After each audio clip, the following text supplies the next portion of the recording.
Hi, I'm David. I'm a mechanic here at BIKEFACTOry. We get a lot of questions here about what people should be doing to maintain their bicycles at home, make sure they keep running in good condition like when they're new. So we're going to talk about some of the main things that are easy to do at home to keep your bicycle running well.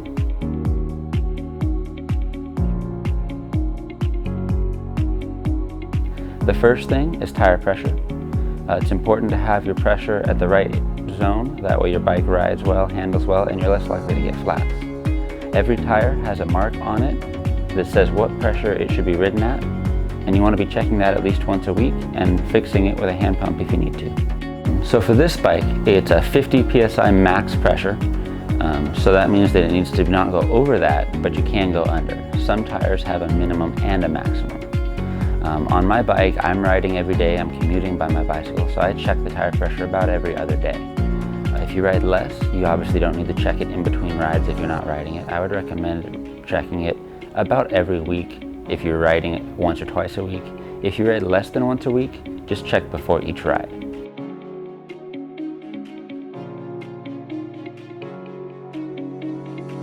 Another thing that you should be keeping an eye on is the drivetrain.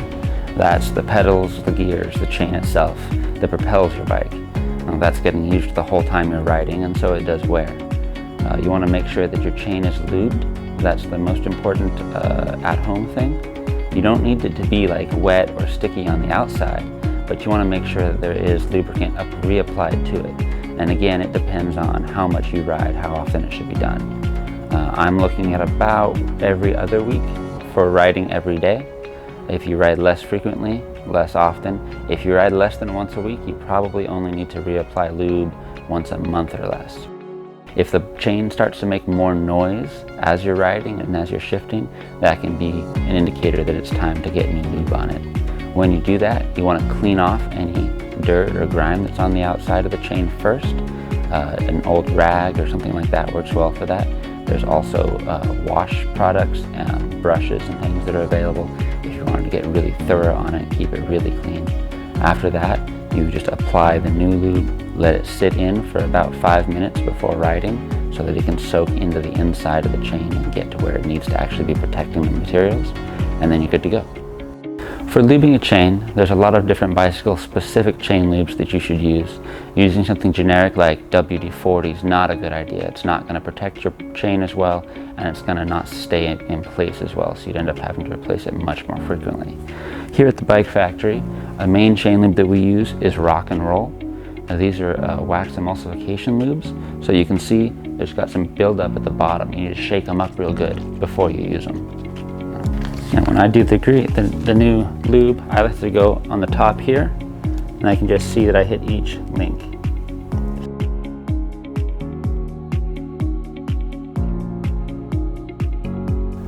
Once you apply the oil, let it sit for a few minutes so it could soak into the chain, get to where it needs to be. One thing that we specifically have to deal with extra here in Hawaii is things rusting. Bike chains are steel, so they do rust if you don't take care of them. A lot of times, just the simple process of cleaning and relubing the chain will keep it from rusting. If your bike does stay outside or you ride right at the beach a lot, sometimes you might still have trouble with it rusting. A little bit of rust on the outside of the chain actually doesn't make too big of a difference when riding, but if it gets very bad, it should be changed. And then if it's something that you're struggling with a lot, you need to look at something more maintenance-wise to keep it from happening.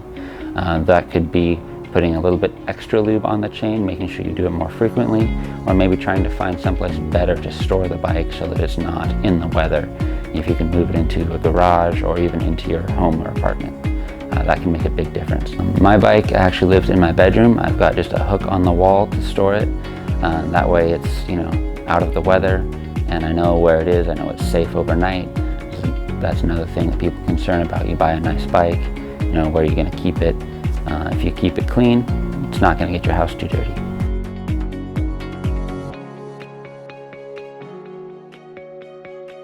Another common thing that we get asked about is brakes. It's not uncommon for bicycle brakes to start making extra noise, either when you're braking or just when you're riding around. That can be an indicator that you need to replace parts. Sometimes you just need to make an adjustment. Depending on the type of brake, there's almost always ways to adjust it so that the brake pads aren't in contact with the rotor or the bicycle's rim when you're not braking. And you also want to make sure that when they do come into contact, they're hitting evenly on both sides and that they're straight. On this particular bike, we have hydraulic disc brakes. We'll be going over other types of brakes in later videos, so if this doesn't apply to you, keep an eye out for those videos coming. On this one, with the hydraulic disc brakes, the system actually adjusts for pad wear. So as you brake over time, the brake pads themselves get thinner, and the hydraulic system has a mechanism where it takes up that space so that instead of having to pull the lever further and further, it should stay consistent the whole time. So if you feel that your brake lever is having to be pulled more or less and it's a sudden change, that's an indicator that something might be wrong in the system and you should take a look at it or bring it into your mechanic. For brake pads like these, the pads themselves can be swapped out. That needs to happen much more frequently than the rotor needs to be changed. Eventually you can wear out the rotor and we swap that out as well. The life expectancy for the brake pad varies a lot depending on not just how much you ride, but what kind of riding. If you're mostly on flatter terrain and just cruising, they can last a couple years. If you're racing a lot, going up and down steep hills where you're having to brake more, you could be running them out in just a few months. Personally, I like to keep an eye on them and look at them every few months just to make sure. And I can show you how you can look at the brake and see where the pad is, see that there's still some material left there to brake with. If they do get worn to the point that there's not enough pad material left, they will start squealing loudly, and so that'll be an indicator that it's time to change them. Brake pads also can be contaminated. If you spill any kind of oil or grease or things like that, even finger oils on a rotor can make a difference. So sometimes they'll start making more noise, or even they won't make noise, but they just won't stop well. If the lever feels the same, but when you pull the brakes, the bike just doesn't slow down well, that's often an indicator that there's a contamination in the pad. The pads need to be removed. Sometimes they can be cleaned and reused. Sometimes they need to be replaced. We also clean the rotor, reassemble everything, and then reassess from there. With hydraulic brakes specifically, the hydraulic fluid is in a sealed system. If you do open up the wrong part of the brake lever or the caliper and it leaks the hydraulic fluid, you'll need to do a brake bleed and you'll need to clean your pads and rotor. Hydraulic brakes should be bled periodically anyway, every 6 months to a year depending on use, just to make sure there's no air creeping into the system and to keep that fluid fresh and flowing properly.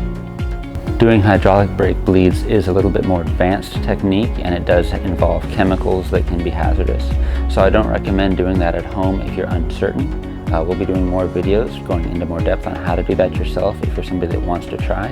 Otherwise, feel free to come in and we can talk about it with you in person. On our next episode, we're going to be going over how to change tires and tubes, chains, and brakes. Until then, go play in the street. Aloha!